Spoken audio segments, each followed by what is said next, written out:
Welcome everybody, and thank you for sitting through our little pre-keynote chat. For those of you who are just joining us now and haven't been part of the wider conference today, this session is a keynote session for the conference Modern Women of the Past, Unearthing Gender and Antiquity, which has been running today and will continue tomorrow in Australian time. It's got a global reach. We've got speakers from over a dozen countries speaking. We've got over 60 papers, and we're very excited at the response that's been coming to us for this conference. And I'm super excited to have Rachel as our first keynote speaker. Rachel is a senior lecturer in European prehistory at the University of Liverpool. She works as a special advisor to the campaign group WHO, which is Hands Off Old Osprey's Hill Fort, and she is the founder and a director of British Women Archaeologists, which was established in 2008. They lobby for improved conditions for women workers in the heritage sector. When Rachel completed her undergraduate and postgraduate degrees at the University of Durham in 2003, she undertook fixed-term lecturing in British prehistory at the University of Bangor, Sheffield, Nottingham, and Oxford. In 2004, she was awarded an early career fellowship at the University of Leicester, which was followed in 2006 by a fixed-term post in European prehistory at Cambridge before she joined Liverpool in 2007. Rachel began excavating Roman sites at the age of 15 and has 28 field seasons under her belt. She has been strongly committed to undergraduate learning in a research excavation context to professional British standards, establishing the Liverpool Field School in 2009. Between 2005 and 2011, she directed 2 research excavations in the UK at the Kidlandly Dean Bronze Age Landscapes Project in Northumberland and Merrick's Hill Edisbury Hill Fort in Cheshire. Between 2012, which is when I first met Rachel, to 2018, Dr. Pope directed the university's excavations at Malcolm just killed me every time I tried to pronounce well. Penyclodagh Hill Fort in Flintshire, as partnership of the Caddo Welsh Assembly Government and Denbighshire Council and the Global Institute for Field Research in California. She can be seen archived on Facebook and also in the BBC program Digging for Britain with Alice Roberts. And on a personal note, I'd like to say that Rachel has been an absolute champion for her students. When I first met her, she was a chair at a Iron Age Research Student Symposium that was being held, I think it was in Southampton that year. And she has been really championing every student that has come across her path, regardless of whether or not they were her students. And she is quite a mentor and supporter, and she's somebody who I've greatly looked up to since the day that I met her. And I'm so pleased that she is willing to be with us tonight. And I will hand the floor over to Rachel. Thank you so much for coming. Thank you so much, Yvonne. That was very kind, and I have to say the feeling's entirely mutual. Okay, I'll just share my screen here for you.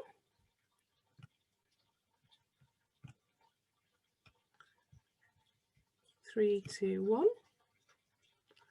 Hopefully you can all see that. And we'll kick off. Okay, so thank you very much for inviting me to Australia. Of course, I'm slightly gutted that you've invited me in the year where international travel is banned, but it's still nice to join everybody. And it's a great honour to be giving the keynote for such a large women's conference. I was just saying to Yvonne how nice it is to see that the study of women in the past is still a flourishing field and is attracting young women to take up the mantle and take the project forward. So I'm going to talk to you this evening about what I consider to be a contextual archaeological project. So what I'm going to try to do over the next sort of hour is to situate women. So the next hour is going to be a journey. I'm going to take you through the recent past, into our present, and then into the deep past. So how study in European a European context, specifically a UK context, has impacted our understanding of women in the past. And you're going to have to keep your wits about you, because there's quite a lot going on here. So hopefully I'll bring everyone with me. Okay, this is a word cloud of all of the papers that are taking place across this conference. So all of today's papers and all of tomorrow, 64 papers, wonderful. This is you, this is this conference. And what I'm going to do is reflect my own journey through understanding the role of women in the past. And how I started was, I was very much at the end of the where the hell are the women phase of archaeology in Britain. And I've now graduated more towards the unearthing gender element. So there's a journey here that you'll come along with me on. So I'm going to start with a story. In 2008, I had not long joined Liverpool, and I was at a TAG session, the Theoretical Archaeology group in Britain, and the plenary session was on politics and archaeology. And it was a huge audience, about what we've got here today. And we didn't call them this at the time, but what we were looking down onto in the stage was a manel. It was a range of about 6 or 7 men in suits talking about archaeology. And a very well-known archaeologist made a statement that the youth, the young people of archaeology, were no longer interested in politics. And the audience gasped. There was an audible gasp. And a young man, when it came to the questions, took the microphone and yelled into the microphone, "Where are the women?"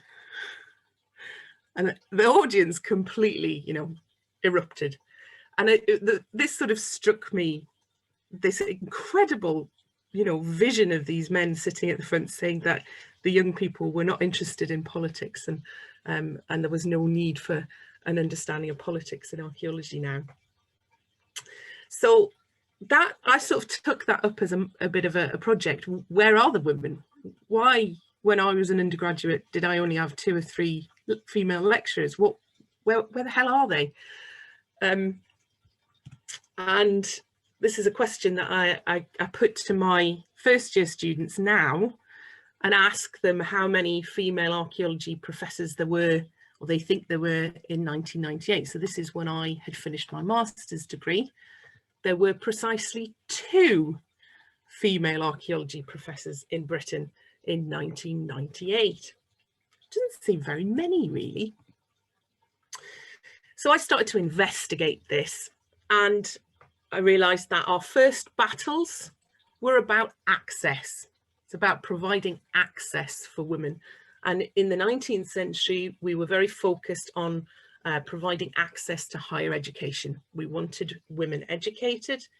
And the first petition came from this wonderful lady, Emily Davies, in 1862.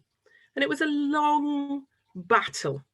And eventually, titular degrees, and I don't think that name was an accident, were given to women at Cambridge in 1921 after Emily Davies died. So when she died, they thought, oh, well, perhaps we should. So we finally sort of got access to Cambridge by sort of, we got in various ways in the late 19th century. But then, of course, the project turned towards suffrage. So 1918, 1928, women eventually got the vote. What this means, this early activity in the later 19th century, is we did have some early archaeologists. Medieval archaeologists, Jane Harrison, the famous classicist, Amelia Edwards and Margaret Murray, our first Egyptologists. So what this sort of increasingly liberal age with the women getting the vote and so on led to was actually a very a bit of a golden age for field archaeology in Britain, and we had an extraordinary number of women in the 1930s and into the 1940s, so across the, you know, into the Second World War. And there were loads of them, and actually we think now probably we were looking at a fairly equitable field, but only in field archaeology. So women weren't necessarily gaining positions in museums, but we were seeing a lot of women gaining lectureships, particularly at London at this point in time. And London was very much a progressive force. And here Dr. Amara Thornton is the historian of archaeology, particularly for London, and she's doing some incredible work. And of course, Trailblazers is a wonderful project which is making these early pioneers of archaeology very visible.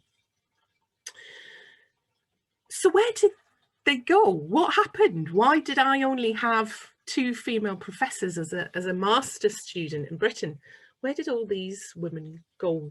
What happened? Well, it's quite simple. Post-war Britain happened, the 1950s. And what we had in the 1950s in Britain was marriage bars in the professions. So once a young woman was married, she was no longer able to join a profession. It was no longer acceptable.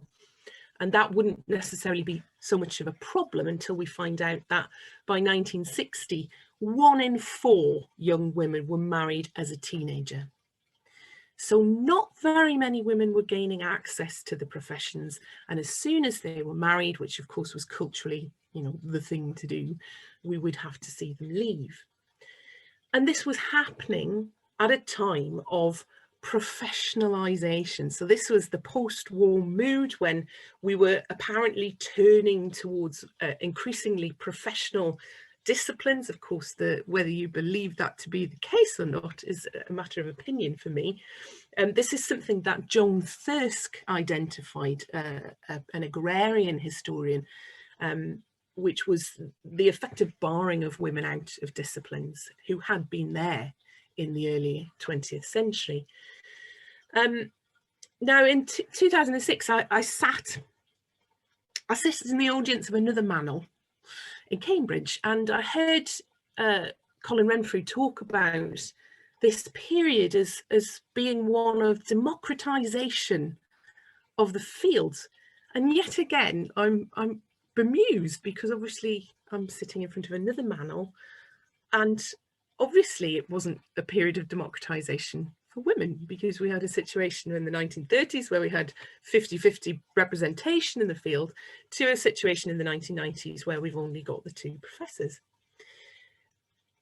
So what we had was a situation where the post-war economy essentially took women out of the disciplines, and this is a period of positive discrimination for the men. So the men are shot into posts often without the necessary qualifications, but it's appropriate for the men to take the posts, and those women of the interwar period didn't get the posts.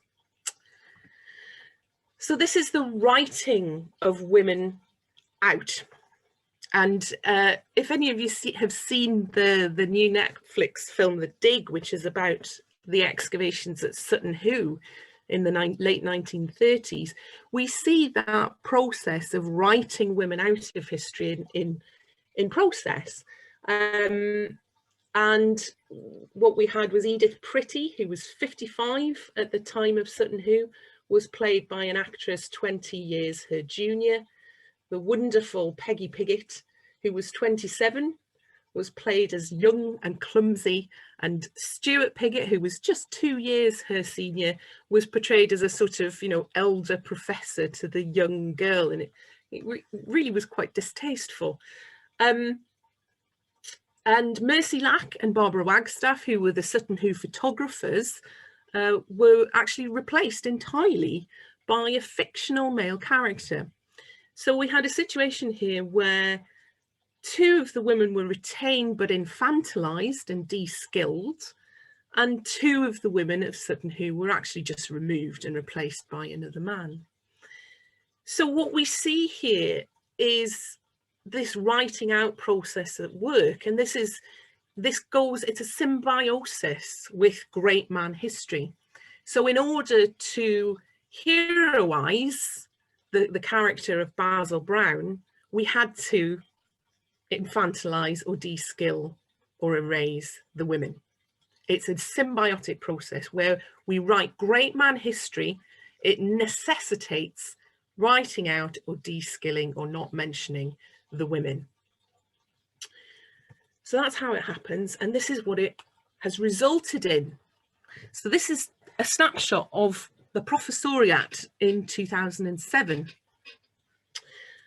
And I don't even know who some of these fellas are. You know, I genuinely have no idea who some of these fellas are. I recognise quite a few of them.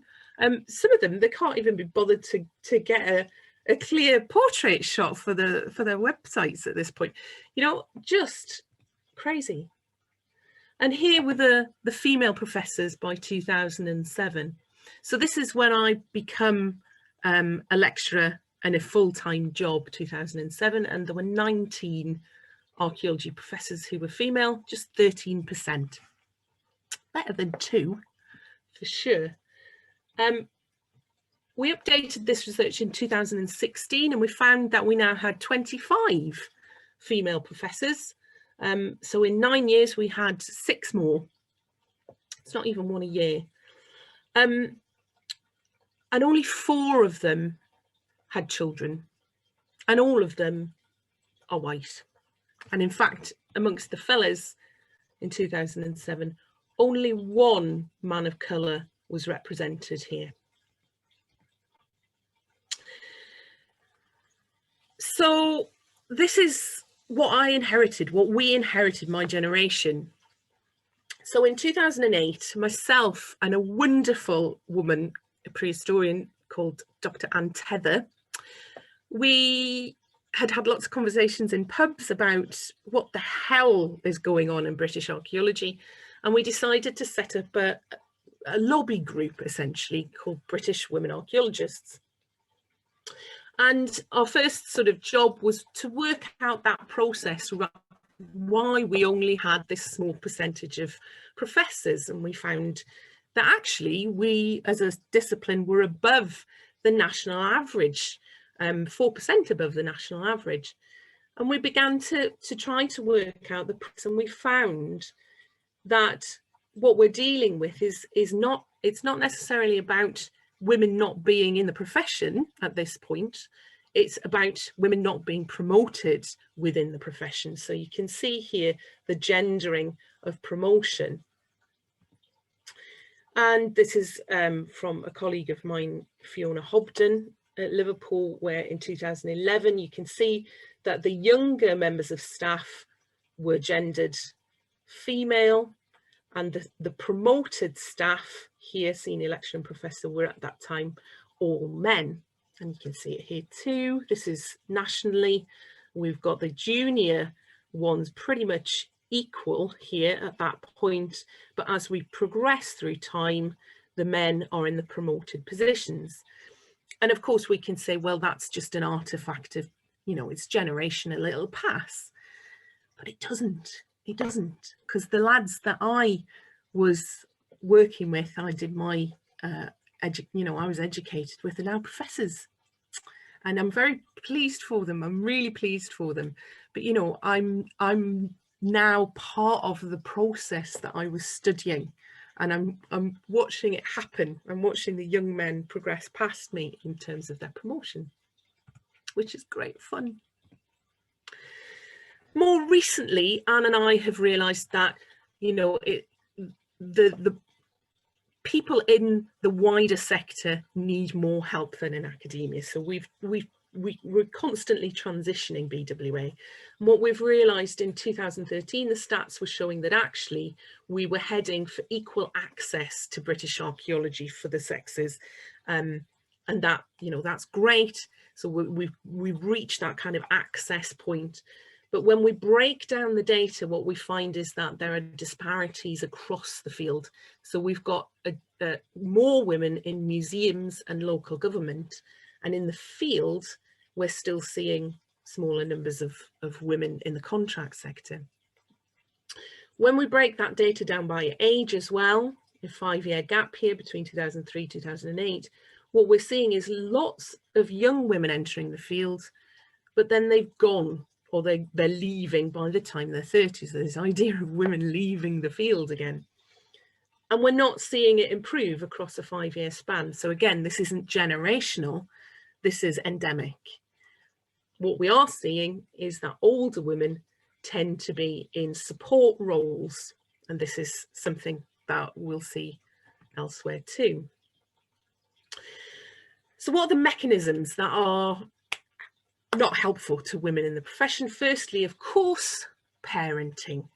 In 2010, we asked in a survey, have you had to choose between being a parent, having a family, and remaining in archaeology? In 2008, the blue, this proportion had said they'd had to choose. In 2016, 8 years later, it had grown.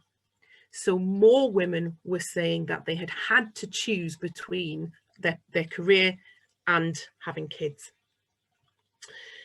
We find in UK Archaeology 1999, again, if we break it down across the sector, local government, universities aren't too bad here up at the top, but it's the field, it's the commercial sector where, again, we're not seeing the same provision around maternity.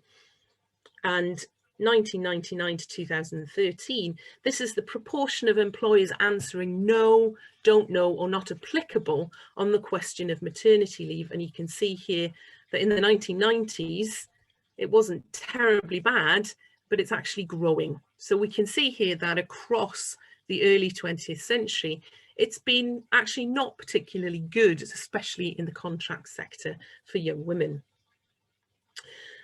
An additional mechanism is that of workplace sexism, and this is Anne's survey from 2010.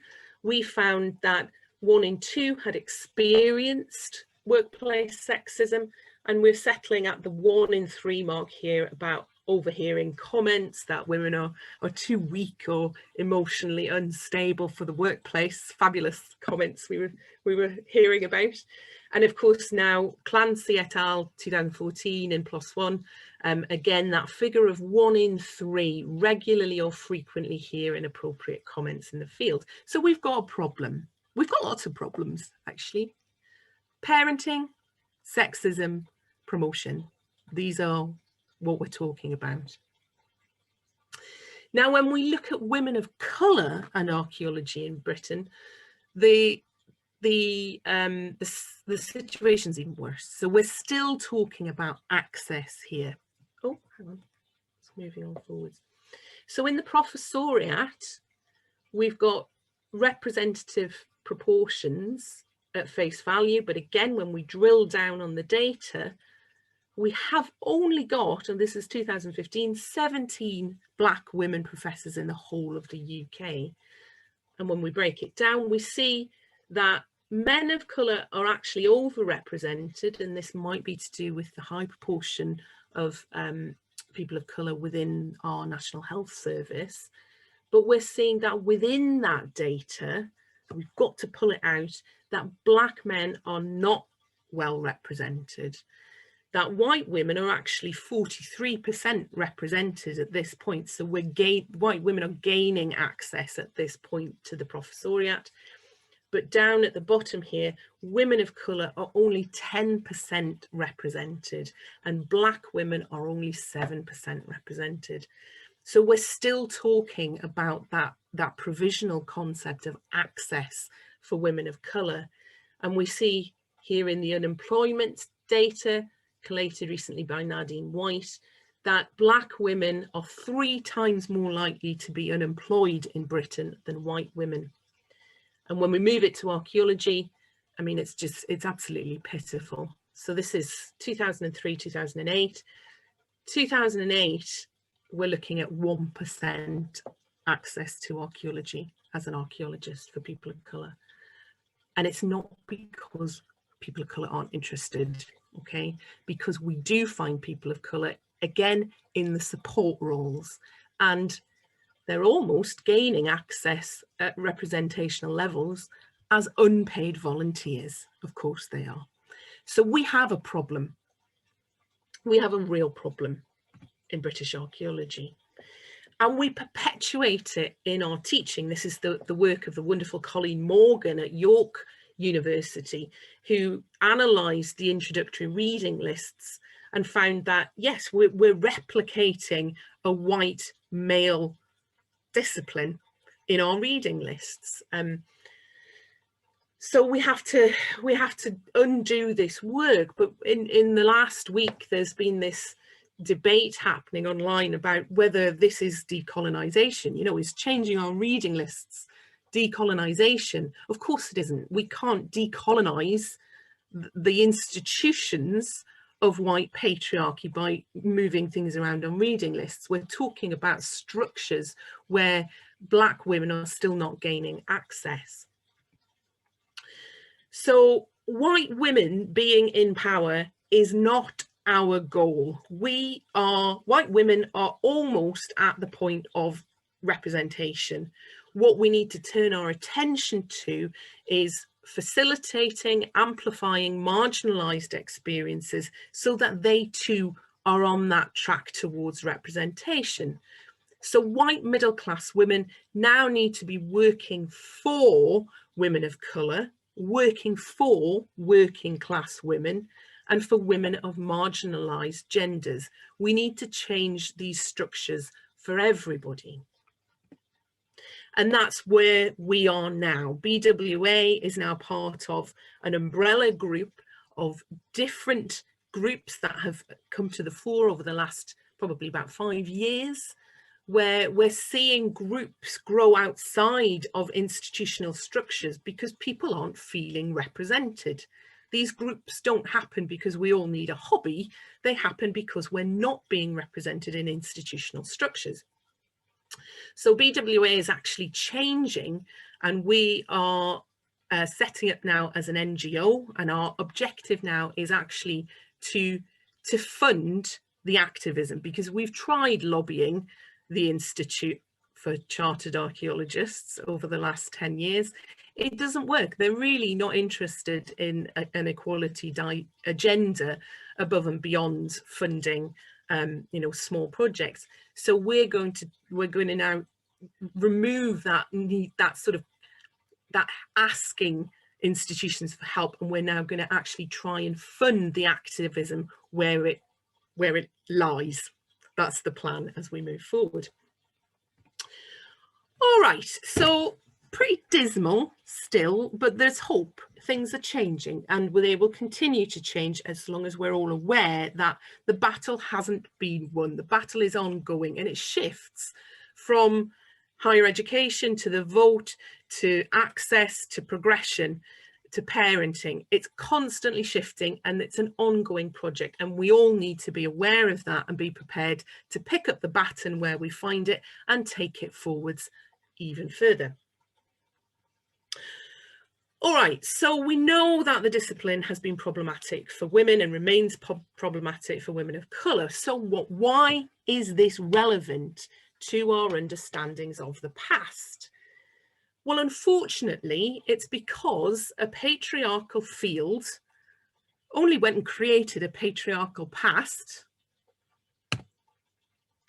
So in the 1970s in Cambridge, we set about processual archaeology, the new archaeology. In Britain, it was under David Clarke, this fella here, and this was apparently, you know, the mantra was objective practice. This is all about, you know, objectivity. So I, you know, turn to David and see what he thinks hillforts are. I'm quite interested in hillforts. So in 1972, David tells us that hillforts were territorial centres for the exchange of low order goods, stock and women, in that order. So that's nice, that's good. And Clarke actually used binary sex as a method to understand society. So he imported universal concepts of womanhood back into the past in order to interpret prehistory. Now, at this time at Cambridge University, only 80% of undergraduates were male, only 80%. So we're still dealing with a an unfair access situation in British archaeology at this point at Cambridge. In 1988, so a little further on, the last all-male college at Cambridge went mixed, and at that point, the young men of Magdalen College who were going mixed hung a banner from the college bar that said in big letters, "No gash." So that's nice, isn't it? Very well educated young men who go on to run British society. That was nice of them. I can't hear your gasps, which is a little bit off-putting. Normally I get a gasp when I tell that story. So in 1995, so this is when I was an undergraduate student, equal access to higher education was finally achieved at Cambridge University. So Emily Davis had asked for it back in 1862. So it took something like 130 years to achieve equal access. And of course, that's just at the surface. We're not seeing equal access in sciences or in engineering, those sorts of disciplines. So it's still ongoing. And it's not really until the 2000s, until the transition to the 21st century, that we begin to question this notion of objective practice. And this wonderful short animated film by members of the Cambridge Archaeological Unit and scholars called House Beautiful makes that point beautifully about how we interpret houses in the past, that houses are always domestic and domestic is always female. So it's taken a while to shake this old misogyny and how we play it back into the past. And in my own field, in Iron Age studies, Bettina Arnold has been a great force for change here. So in 1991, she wrote this fabulous paper, The Deposed Princess of Weeks, where she spoke about 1980s Iron Age studies. And she said there that the archaeological treatment of Iron Age women in the 1980s ranged from benign neglect to active sabotage, this writing out of women, that symbiosis in order to create patriarchal mythology.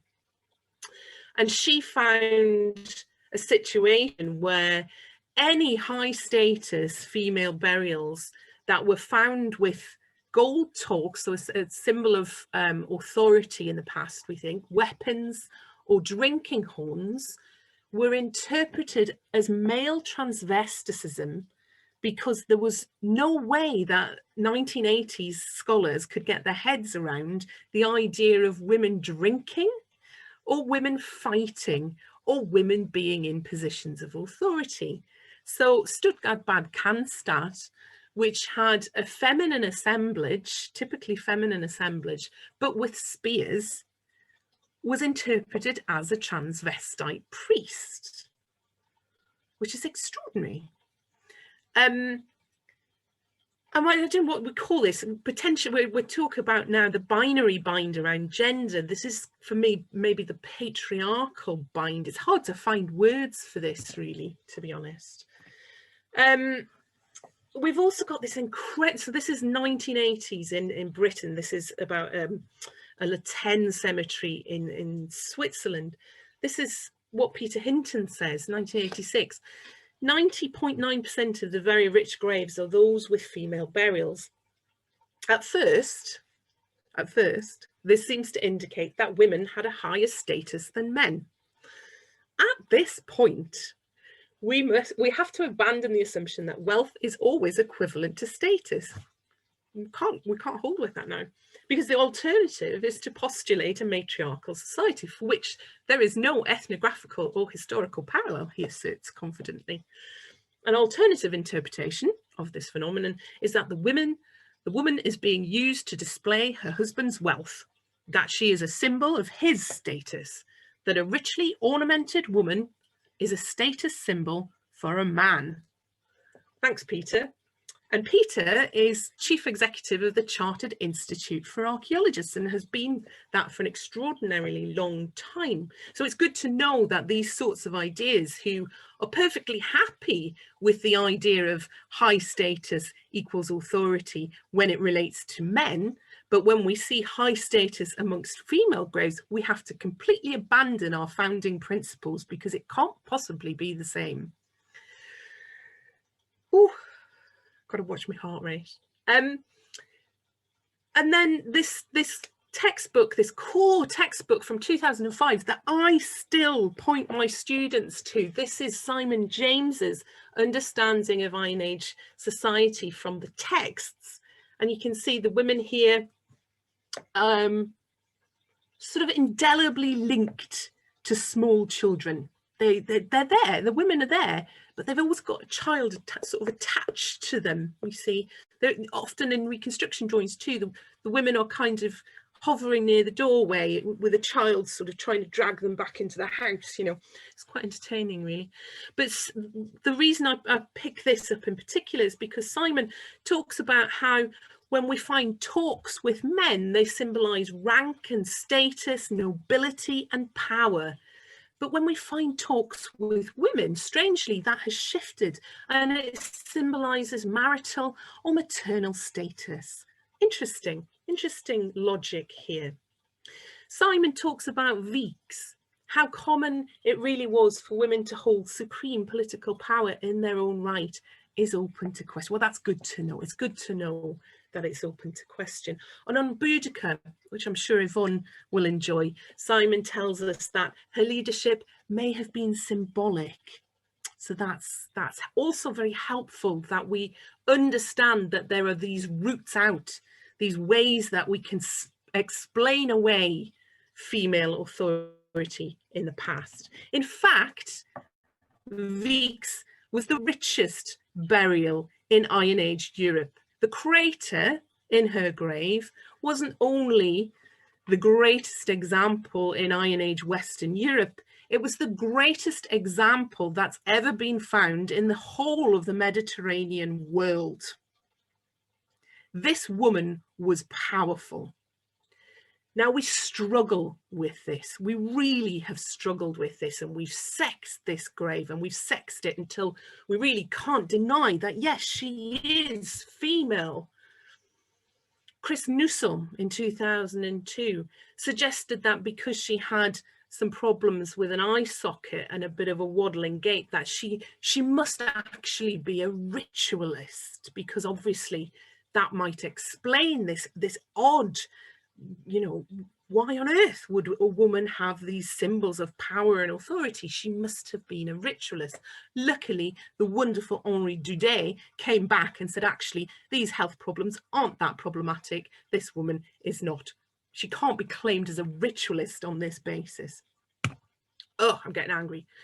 And of course, more recently, we've had the burqa problem, where the very well-known Viking warrior of Burqa, which was assumed to be male since the excavation in 1878, I'm claiming this, Charlotte and Neil were involved in the team who did ADNA work on the skeletal remains and confirmed that this was a female body. And of course, this blew up in the press, an unprecedented public debate, controversial, female Viking. How could we possibly have a woman with weapons? Oh my God. Ugh. So I think we should call it the burqa principle, actually. And if Weeks is a problem, if burqa is a problem, then my God, is White Hawk Woman a problem? Because she's apparently, in public experience of this debate, she's too black. So we don't like women with authority, we don't like women drinking, we don't like women fighting, and we don't like women who are too black. So what we have is a situation where a racist society doesn't want people of colour in our past, A sexist society does not want women of power in our past, but unfortunately, they're still there. And we have the same situation here where Mary Beard has been speaking about the presence, my God, the presence of Black people in Britain in the Roman period. And of course, huge amounts of public debate and abuse, simple, you know, basic abuse of Professor Beard because she dares to say that Black people existed in the past. So when we tell stories where a powerful white man is not the focus of the tale, it's either erased or the people who tell the tale are subjected to abuse. Telling the tale that doesn't focus around white men is a dangerous act under white patriarchy. So that's why we've got to keep doing it. Okay, so let's talk about how gender archaeology is now working to develop applied method to discover the past more as it was. So what we're trying to do now, what we've been trying to do in the last 20 or 30 years in European Iron Age studies, is to develop archaeological method that can tell us about society, that can tell us about social norms increasingly through the evidence itself, rather than the back projection of sort of patriarchal late 20th century gender norms. Okay, so that's the project. And that's what we're trying to do. So what I'm going to do is just talk about the origins of gender archaeology and where we are now in European Iron Age studies and the types of things that we're trying to do now.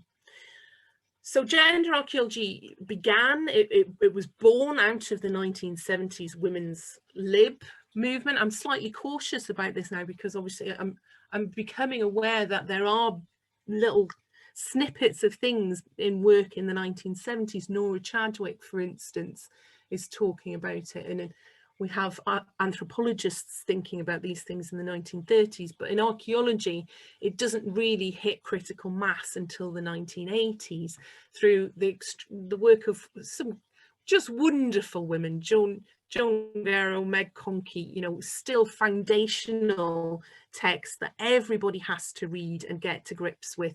This was great work back in the 1980s. And in the 1990s, when I was an undergraduate, our understanding of gender at that point was still very much tied to biological understandings of binary sex. So we thought that gender was the cultural sister, if you like, to a binary biological sex. And in gender studies, the work of Judith Butler was talking about gender as social construct, gender as performance, that sort of thing. So we saw gender as cultural, something that was entirely cultural as opposed to biological notions of, oops, I haven't moved the slides on. There's John and Meg. And here we are, so there's Judith Butler. And in the 21st century, these notions of what constitutes gender have been changing quite radically, quite rapidly, and that's great. It's really positive that we're seeing those changes in how we think about gender as our own societies become slightly more liberal. We're seeing more people of non-binary gender speak up, and they're telling us what it's like to not be of binary sex. And that's important to hear. It's important to listen to this, because this is a point, you know, a point in our history where we're enabling those voices to be heard. And part of that process is listening to those voices and believing those voices. So we moved from the 1990s idea of sex and gender as this sort of binary thing to gender as more of a spectrum. So masculine at one end, feminine at the other, and we can all place ourselves somewhere on that spectrum. But more recently, as we've heard trans voices speaking up, what we're realizing is this notion of spectrum is still very limiting. And actually what we're starting to think is whether gender may actually have a basis in biology. So we've ended up in the last decade with this this debate taking place, not a very nice debate taking place between feminists who believe still that gender is a social construct, and trans voices and trans allies who are beginning to consider gender as actually linked to biological fact. And this is a really interesting debate, but it is a very ugly debate. It's not, I've not enjoyed it. I've not liked being part of this trend in the last 10 years as a feminist. And of course, as archaeologists, we have a unique insight into gender. And when we look back to how we have been sexing skeletons since the 1970s, we realise we've actually created categories to look at the data which allow for non-binary gender. So most of our skellies don't fit into male or female. There's the query female, query male, and then we've got this wonderful category, contraindications, where they don't fit. They've got bits of each.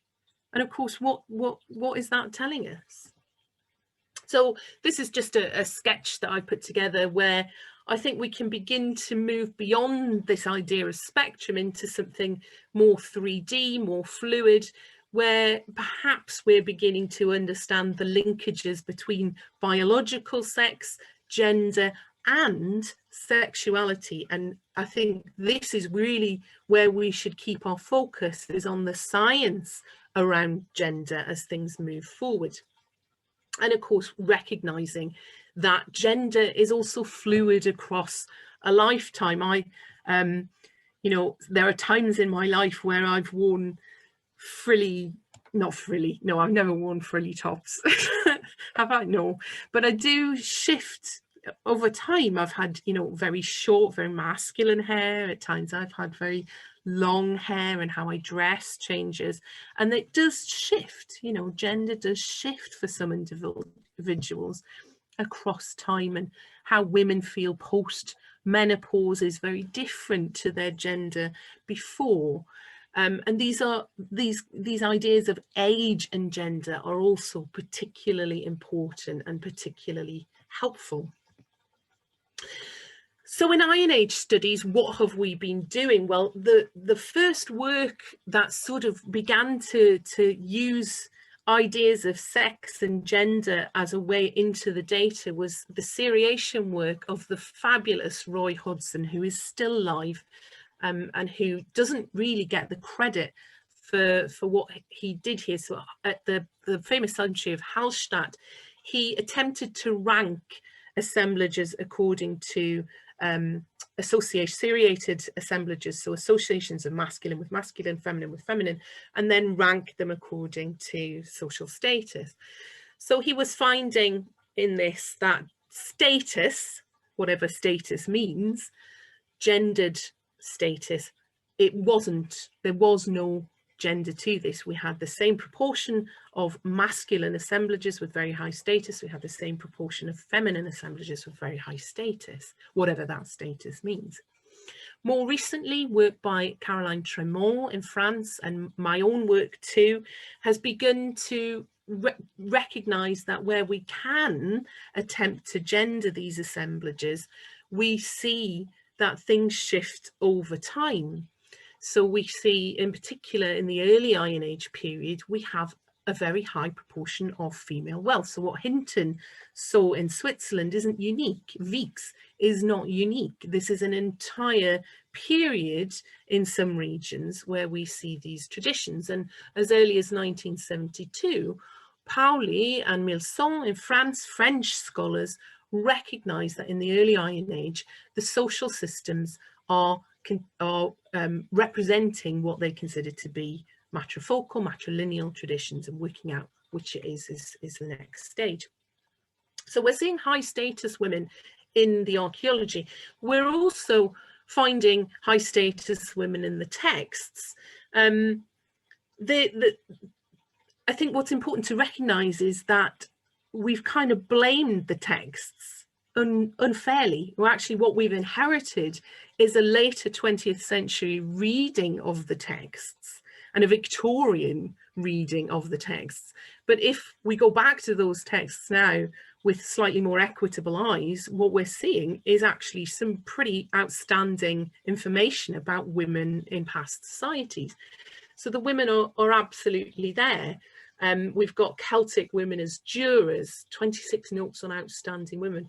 Plato talks about the Celts as a barbarian people given to combat, and like Scythian and Thracian women to hard drinking. So of course Vix's crater with its 1.64 meters of wine was very much speaks of this. We've got Peta. Aristotle, we think, talks about Peta and the foundation of Massalia, Greek Massalia, that it was actually jointly Celtic and Phocaean.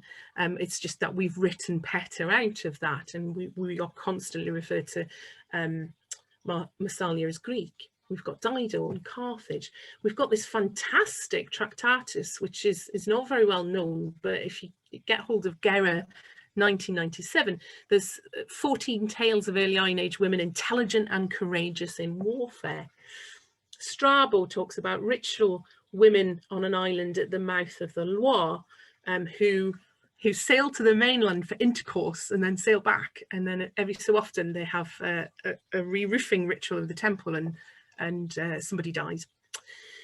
Strabo, as I found out we say it, this wonderful little sentence, but as for their custom, so this is on Iron Age peoples, but as for their custom relating to the men and the women, I mean the fact that their tasks have been exchanged in a manner opposite to what obtains amongst us, Greeks.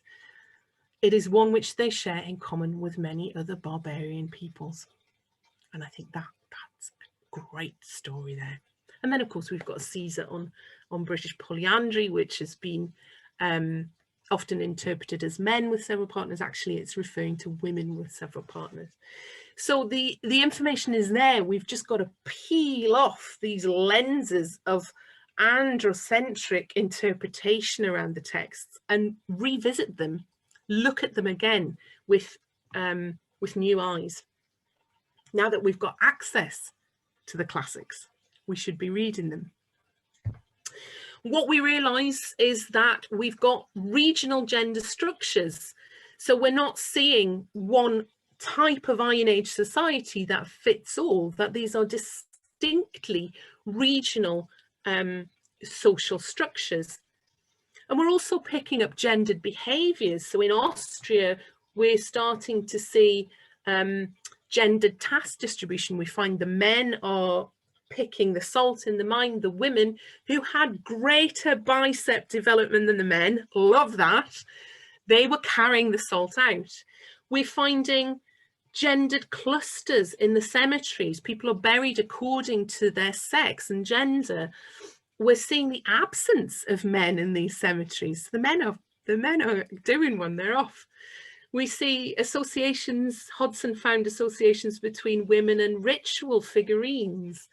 In France, we have, I think now, solid evidence for gendered lineages. Women with daggers, again, gendered burial clusters. Recently, last couple of years, I've identified a practice which I've called disproportionate deposition in the early late Hallstatt, early Latin period, which is the female equivalent of ritual sites like Latin, where we see mass deposition of weaponry. The same is happening, but with female wealth at the graveside. But of course, we hadn't identified this because we weren't bothered about the women's graves. So we didn't know about that until 2 or 3 years ago. And we're also seeing gendered migration, particularly male out migration from these areas that seem to have female authority, which I think is great. The men just go after a while. And in the osteoarchaeology, increasingly the evidence suggests gender parity in the early Iron Age Magdalenenburg, but particularly too in Latin, France and Britain. Fertility rates, we're consistently picking up lower proportions of infants, which we're scratching our heads up, but women should be constantly pregnant in the past, so this doesn't work. Why aren't they constantly pregnant? But obviously it's not until the early Roman period where we begin to see that coming to fruition, and this might speak of different ideas around women's fertility in the Iron Age. And then the fantastic work of Rebecca Redfern and other osteoarchaeologists, Gaynor Weston, you know, applying science and finding that actually, yes, some women, not all women, but some women are active combatants. And we see the evidence, the physical evidence on the bones of women actually taking part in combat, particularly in the late Iron Age period.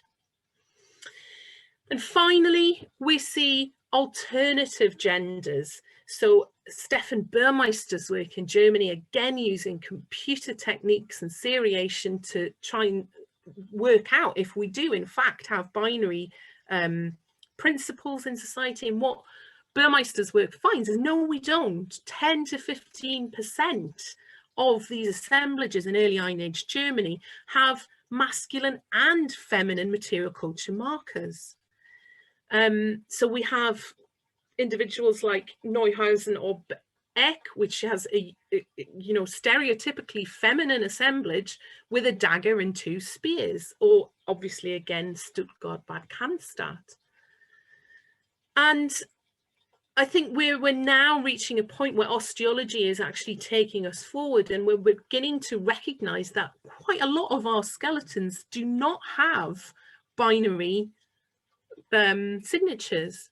So we're beginning to work out through all of these methods that there are different types of gender. Elder men who are concerned about their appearance, women who are engaged in martial ideologies, elder women in particular with access to protein, or at the Magdalenenberg it was elder men.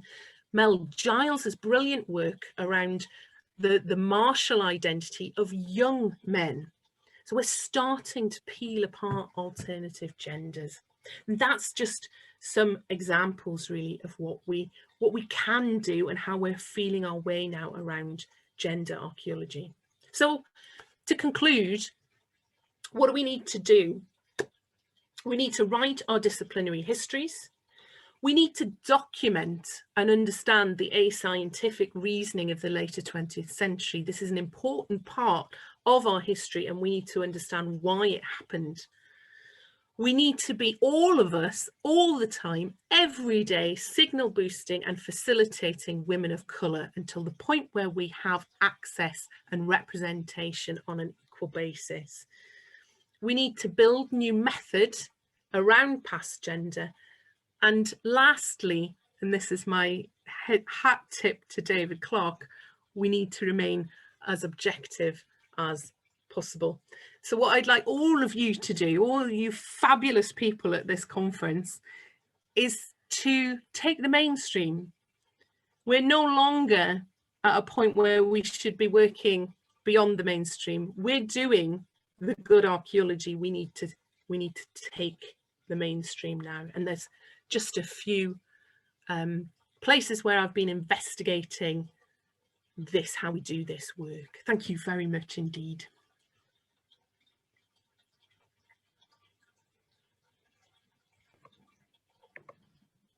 Rachel, thank you so much. And those 5 points, that's such a fantastic prescription for remedying some of these problems that we are seeing. I'm seeing that we have lots of people already in the Q&A, and we've got a couple of hands up as well. Do you want to take questions? Shall I read them out, or? Yeah, I tell you what, I'll just stop screen sharing and hopefully then I can get into the Q&A as well. Yes, I'm in there. Hi, Keith. Lisa says, gasp. I wonder which part that was. Oh, Maudlin survivor here, more than gasped. Mel.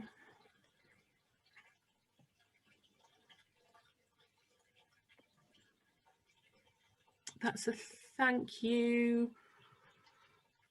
Gender presentation and gender identity are not the same. How does this impact the way assemblages are gendered? Absolutely, absolutely. Well, I think this is what we're trying to get to grips with, that actually we are seeing both the things. So gender does exist as a social structure, and it also exists as an individual identity, and those things are not the same. And I think we're only just at the start of recognizing as archaeologists that we potentially do have insight into each of those areas. We just have to very much focus on the method that will enable us to most securely identify these things. And it's quite difficult for me at the moment because I'm so immersed in the creation of that methodology. But I think this is why it's such an exciting field at the moment, because we do have the potential to do this stuff, but we need to be keeping up to date with our queer theory.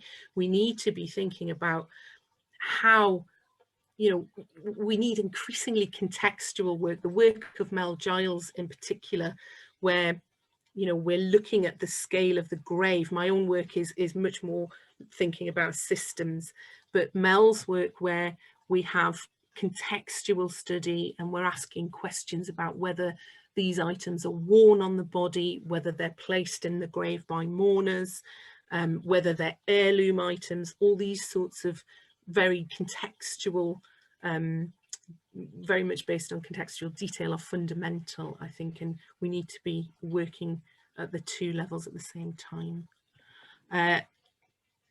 Kate, hi. Can you talk a bit about how we as feminists and activists can use these more complex gendered pasts we're trying to explore to positively impact the present? I mean, Kate, I think even just telling these stories is impacting the present. You know, the fact that we are identifying women of high status in itself, even though that's just one phase of this work, in itself, that's incredibly powerful. You know, if we talk to our mother's generation and we tell them this stuff, they find it difficult to believe because the narratives they were told were patriarchal. So even just telling these stories is helping progress society. And it, you know, the reactions that Mary Beard gets on Twitter whenever she talks about Black people in the past in Britain, that is part of the process. We shouldn't be worried about the kickback when we tell the stories, because the kickback is actually part of the change, and it's positive, and it's us making that change. I hope that answered your question, Kate.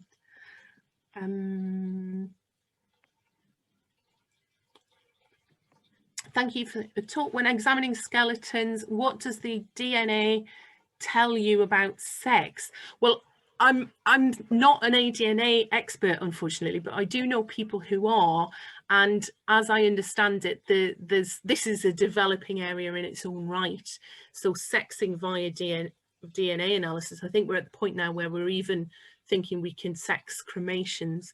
So huge advances in ADNA work. There's so many questions here. God, thank you guys. That was effing brilliant. I'm angry, gasped a lot, but ready to do this work. Brilliant. How do we make the profession more accessible to mothers? And does it matter if we can't? We will, we're working on this. You know, we're constantly lobbying for this stuff. And as part of our new NGO effort, this is part of the work that we'll be doing, and other groups are thinking about these things too. It's not there yet. Absolutely, it's not there yet. Charlotte, hi. How can we educate male professionals who are continuing a patriarchal approach at university level? Thanks, Rachel, for the amazing talk. Oh yeah, it's difficult. It's about education. You know, what I've realized, I think, over the last 20 years is that it can be difficult if you don't experience the female perspective, it's difficult for you to grasp how relentless this stuff can be. And of course, fellas aren't experiencing the female experience. So it's about education, and it's about having those conversations. I think we're in a society where, you know, a lot of the blokes really get it now. Me Too has really changed the conversation, and I think it's just, we just need to have those conversations, Charlotte. That's my take on it. I can't keep up with all of these questions, I'm afraid. Do you see some strategies for finding female professions in assemblages outside of graves? Well, this is a good question, Amelia, because my specialism is in settlement archaeology. That's what I did my PhD in, but I came to the conclusion very early on, contrary to what I think Ruth Tringham said, that I wasn't going to explore gender through household studies, because that is beginning from the premise that women belong in houses. And of course, we don't know that. We don't know that Iron Age women in France were domesticated in that way. So I actually took a decision to not look at gender anywhere except graves, because I think when we tie osteological sex to grave good assemblages, this is where our best potential for elucidating gender comes from. And it's very tricky, and there's lots of pitfalls, but that's why I think the focus has to be on methodology. Okay, I research the early medieval period. No one discusses these issues around grave goods for this period. Was this impacted by the church? Great talk, thank you.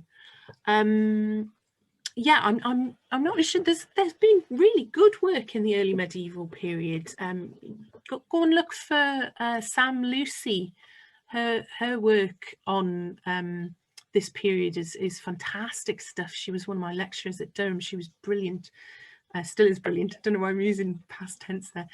Also Sue Hackenbeck, brilliant work on that period. So I'd go and explore those two women in particular.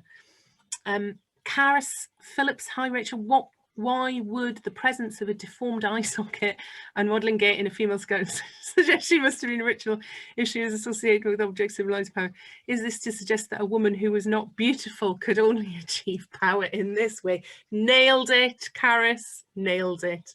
Yes, I mean the you know, that I just can't get my head around the logic in some of these things, you know, because she may have had a visible disability. That means she couldn't have been respected in society, or she had to have an alternative role in society. It's very, I don't know, double think. I can see, sorry Rachel, just to interrupt, I can see Fran Weston's had a hand up for a while. Fran, would you mind just popping your question into the Q&A chat box? I'll let you get back. You're doing such a spectacular job. I'm not really moderating your questions at all. You're just going to town. Just loads. Thank you so much. Inspiring, not just in the fields of academics or archaeology, but more importantly as a mother. It has inspired me so much in how to go forward with my relationship with my children, and also inspiring me in what my place and role is in future society. So wonderful to hear of so many stories of women being strong, empowered. For you. That's such a lovely comment. Thank you so much. That's really lovely. It's wonderful to hear this type of discussion finally happening. What is your opinion regarding the gendering of architectural building archaeology, particularly in the Iron Age? I'm considering Brock's in particular, where it is implied often that these are patriarchal structures. Again, I struggle with the idea of gender in settlement studies at the moment. I think it's a bit of a red herring, but if you're coming up against Brock's as patriarchal structures, that must be fought at every corner. So yes, please do, but I don't think the way is to create concepts of gender. I think we must actually attempt to demonstrate gender through the data.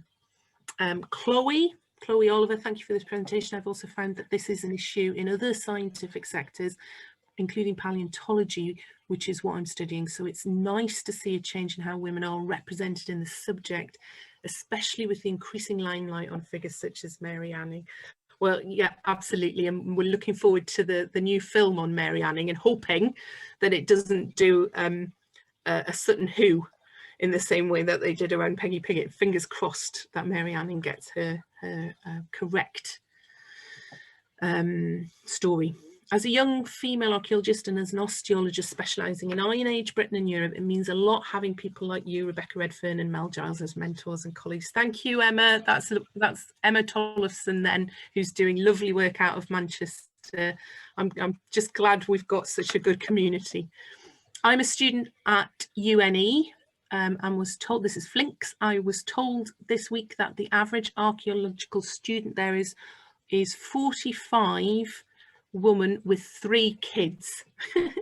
There's a lot of mature women returning to education, I think. I 2 of my PhD students are women with older children.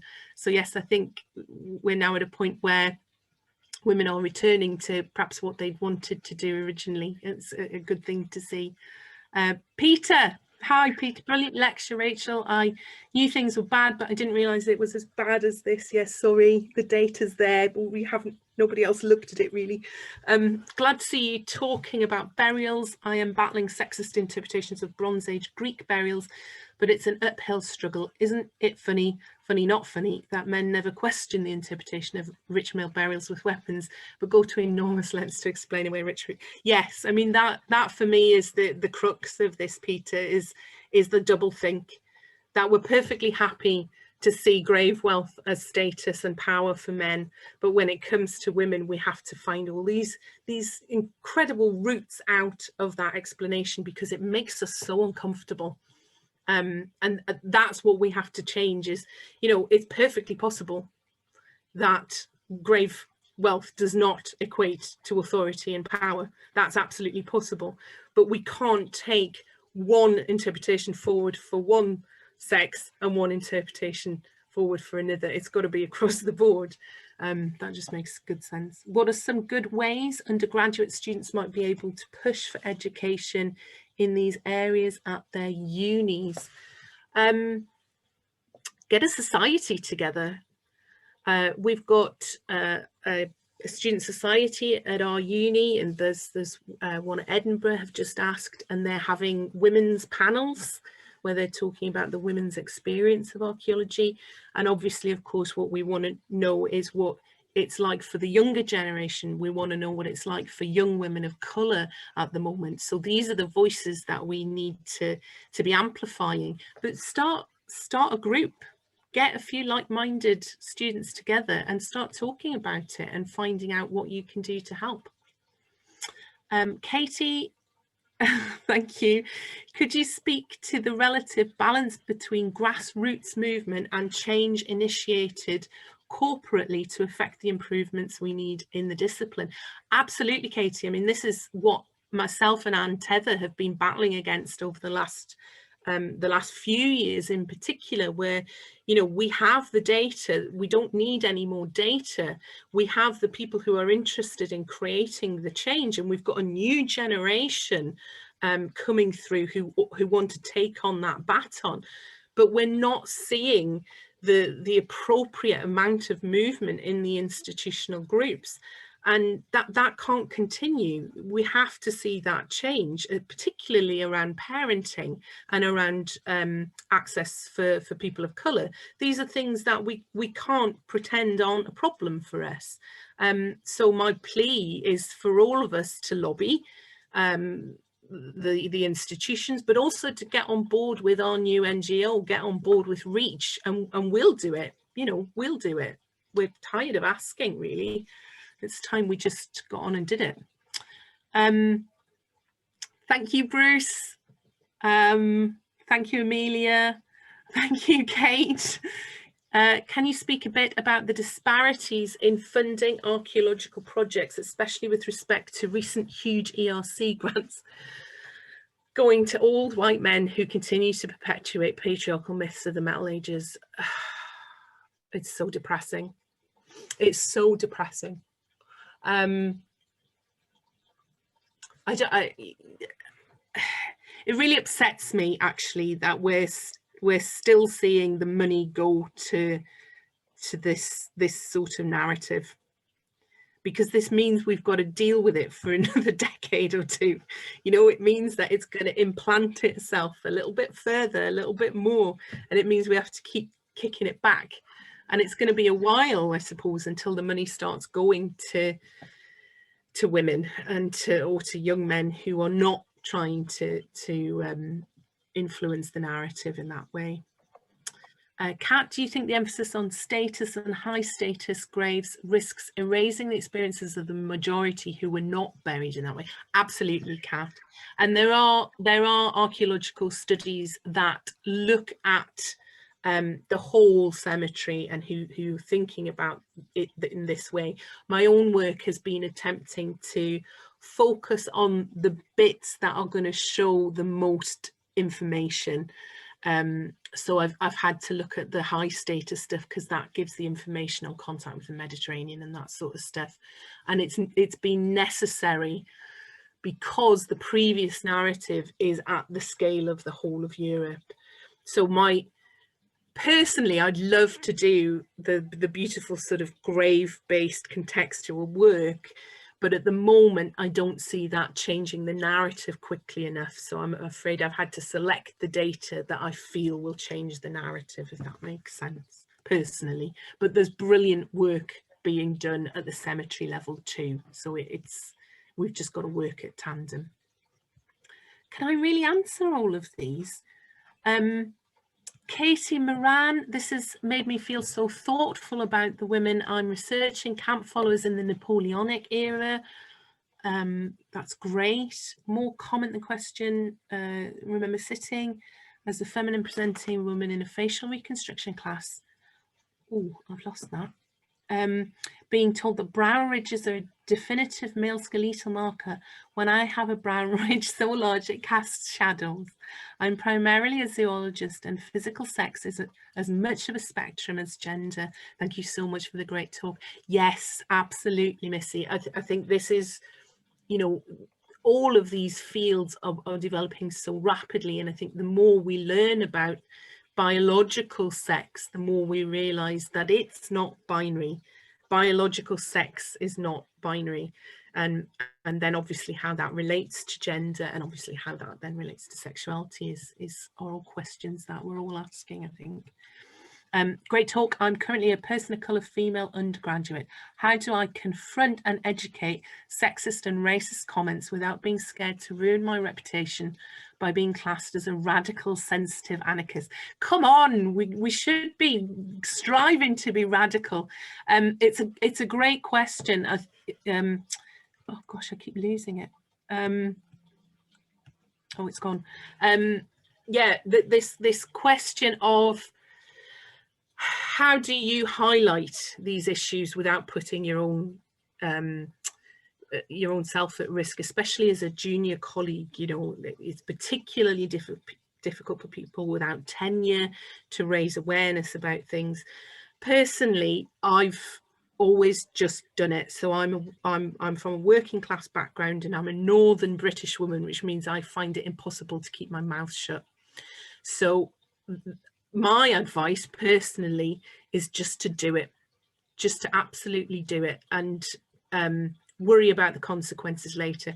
When I met Martin Carver recently at Rosie Cramp's big do in Durham, and we sort of shook hands, and I reminded him who I was, and he said, you're the feminist agitator. And I said, yes, I am, absolutely I am. We need to own it. As a young woman of colour, you need to communicate what's wrong with the structures you're hitting and bring people along with you. Get into those student groups and start agitating.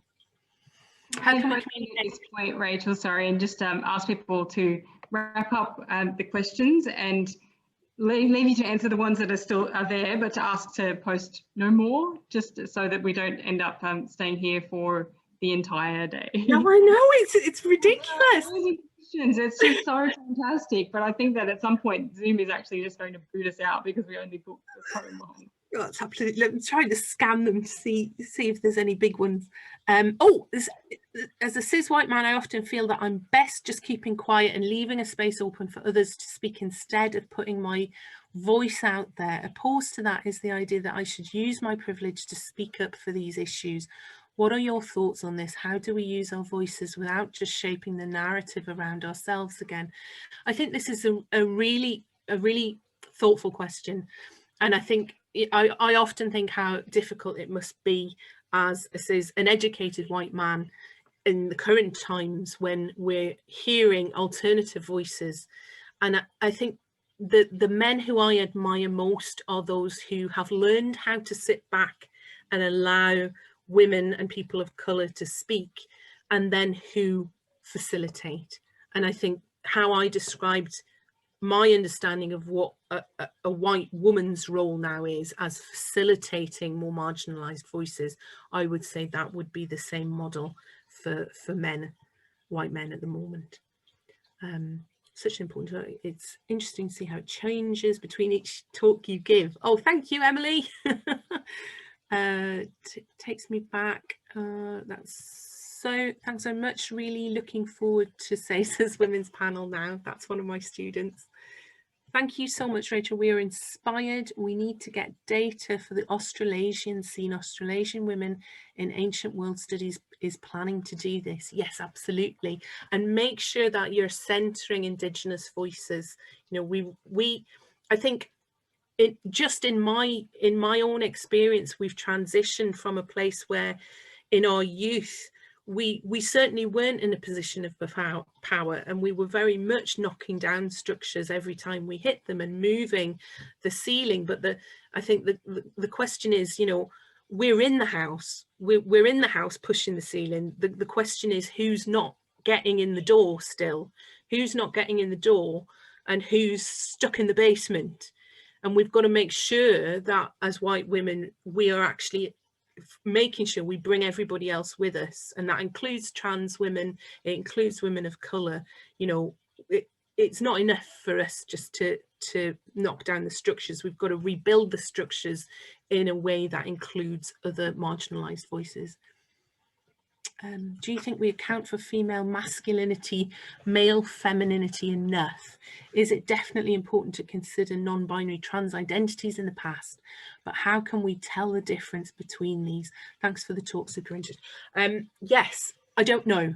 I mean, I think we're just at the cusp of starting to get to non-binary genders and how we then understand those. I think a lot will sit with osteology. I think we might be able to develop an osteology that is able to drill down on these questions, and I think we've just got to make sure we use the data that's close enough, you know, a closed data set where we can begin to analyze this at a deeper level. Really, that's my next project. Really, how can we communicate all this complicated interestingness about gender in the past to the wider public? It's just telling the stories. You know, like I say, even telling the story of a powerful warrior created so much fuss, but the more we tell those stories, you know, the easier it's all going to become. John, great talk, Rachel. Can I make a plea for more of this sort of thinking making its way into popular culture, games, comics, etc., starting with reconstruction illustrations in the discipline and working out from there?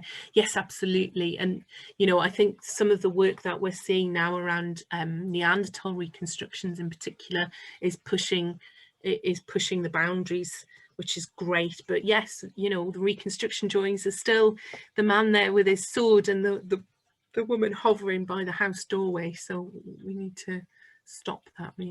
Really enjoyed the lecture. Thank you, Rachel. I'm interested in age and gender in Neolithic burials, and it's so great to see what a new methodology for looking at gender imperialistic can do in the right hands. I'll hand over the baton to you, Eleanor. Go and devise some new method. Thanks, Rachel. Has given me lots of food for thought. This is Lindsay Buster. As I develop research questions for coming up. Brilliant. Oh, fantastic project. All right, so much work to do. Wonderful. Thank you, Lindsay, and thank you, everybody. I'm sorry if I didn't get to your question, but there were quite a lot there. I can say to people, if they do have further questions, they can email them to the unearthingwomen@gmail.com, and I can forward them on to Rachel to answer in a more relaxed and paced time. But that was an absolutely spectacular Q&A. I'm blown away by the number of questions and your phenomenal answers to them. I think it's been an absolutely brilliant evening. And I'd like to invite everybody to thank Rachel for her time this evening and for her insights and for all of the stellar work that you've done, really just delving into the nature of the problem and quantifying it in a way that actually makes sense and really sheds light on how we have seen women in the past and how we continue to see women in the past. And even more importantly, how we can change this. I think that is just brilliant. And thank you so, so much for your time this morning, this evening, depending on where you are. And have a lovely day or evening, everybody. And I'll leave you all to make your way.